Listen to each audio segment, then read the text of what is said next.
আজকে কোনো blog video না, আজকে শীতের একটু ঠান্ডা ওয়েদারে আজকে আমি আপনাদের সামনে নিয়ে এসেছি নিরামিষ আলুর দমের রেসিপি।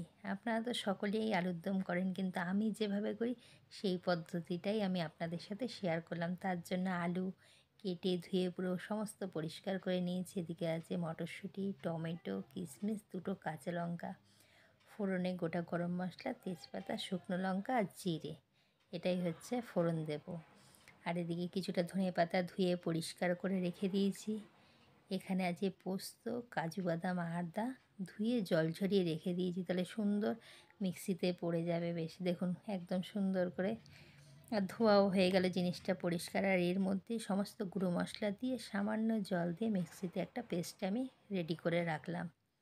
এরপরে আমি রান্নাটা করব। আমি কিভাবে করি বন্ধুরা সেটাই শেয়ার করছি। আর কড়াইতে একটু তেল দিয়ে নিলাম, আর কড়াইটায় বেগুন ভেজেছিলাম দেখে একটু কালো কালো হয়ে গেছে, আর একটু নুন দিয়ে দিলাম, যেহেতু আমি নতুন আলু সেদ্ধ করব না। এই নুনটা দিয়ে দিলে আলুটা ভাজতে ভাজতে বেশ কিছুটা সেদ্ধ হয়ে যাবে। আর একটু হলুদ দিয়ে দিয়েছি। আর এদিকে গরম জলও বসিয়ে দিয়েছি আলুর দমে দেবো করে। আর এদিকে ভালো করে আলুগুলো একটু লাল লাল করে ভেজে নেব।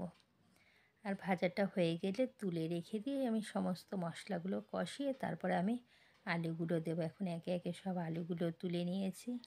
নিয়ে এবার এখন কড়াইতে যে যা ফোড়নে রেখেছিলাম গোটা গরম মশলা, জিরে, যেহেতু নিরামিষ আলুর দম করছি, পেঁয়াজ রসুন দিচ্ছি না, খুব সামান্য মশলাতে, ওই জন্য একটু জিরে ফোড়ন দিয়েছি।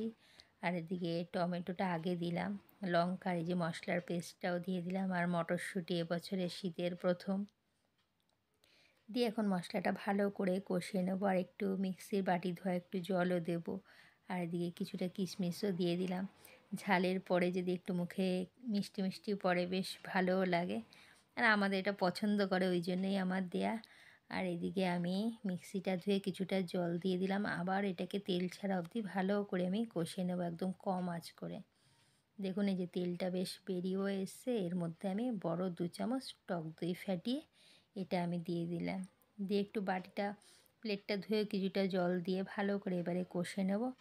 একটু কষে আসলে এবার আলুটা দিয়ে আবার কষবো। সমস্ত মশলা তো কষা হয়ে গেছে, এবার আলুটা দিয়ে নেড়ে চেড়ে কষে যখন তেলটা দেখবো বেরিয়ে যাচ্ছে তখন গরম জলটা দেব।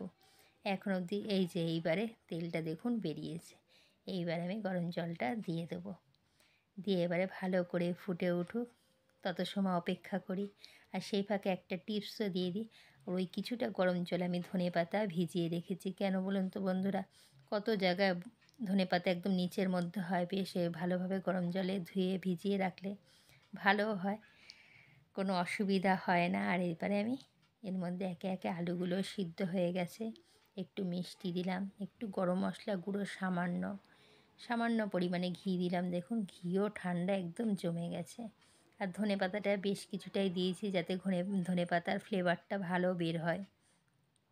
দিয়ে এবার একটু নেড়ে চেড়ে আমি নামিয়ে নেব বন্ধুরা। আর আজকের আমার এই আলুর দমের রেসিপিটি আপনাদের কেমন লাগলো অবশ্যই কমেন্ট করে জানাবেন। ভালো লাগলে লাইক করবেন, শেয়ার করবেন। আর যদি যে সকল বন্ধুরা নতুন দেখবেন তারা অবশ্যই সাবস্ক্রাইব করে আমার পাশে থাকবেন বন্ধুরা।